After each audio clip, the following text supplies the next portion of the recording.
আচ্ছা, বর্ষা চৌধুরী, মুন্না খানের সাথে আপনার সম্পর্কটা ঠিক কি? মুন্না খানের সাথে আমার সম্পর্ক,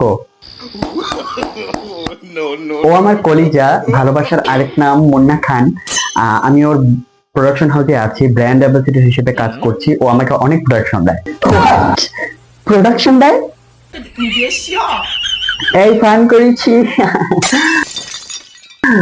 না, আসলে ফান করলাম আর কি। ওর নেক্সট সিনেমাতে আমি হিরোইন হিসেবে আছি। তো থাকে না, কিছু কিছু সম্পর্ক, স্বামী স্ত্রীর সম্পর্ক টিকবে না, মা বাবার সাথে সম্পর্ক টিকবে না, একমাত্র বন্ধুত্বপূর্ণ সম্পর্ক যেটা সেটাই টিকবে। আসলে আমাদের সম্পর্কটা একটা পবিত্র সম্পর্ক। আমাদের সম্পর্কটা শুরুটা হয়েছে বিছানা থেকে। এই মুন্না খান কল দিচ্ছে, দাঁড়াও। হ্যাঁ বাবু, বলো।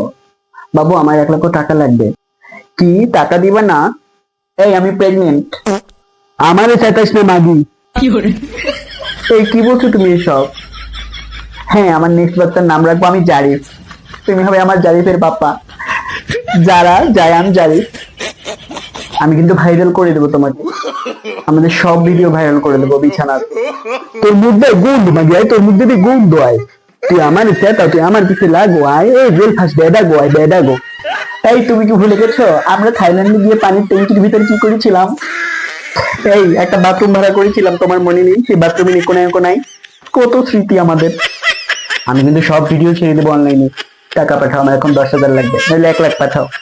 পুজো ফেরির ক্যারিয়ার খাওয়া এত সোজা না, একদিনে পুজো ফেরি তৈরিই নাই। এই, আমি একটা লাইভে অনুষ্ঠানে আছি, এসব বলো না।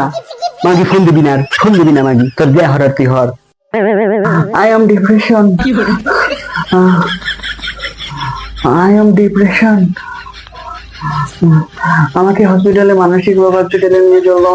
আমাকে 14 দিনের জন্য ভর্তি করো, নাহলে কিন্তু আমি ফ্যানের সাথে ঝুলবো, কিন্তু মরবো না। ভিডিওটি ভালো লাগলে চ্যানেলটি সাবস্ক্রাইব করুন এবং পাশে থাকুন। ধন্যবাদ।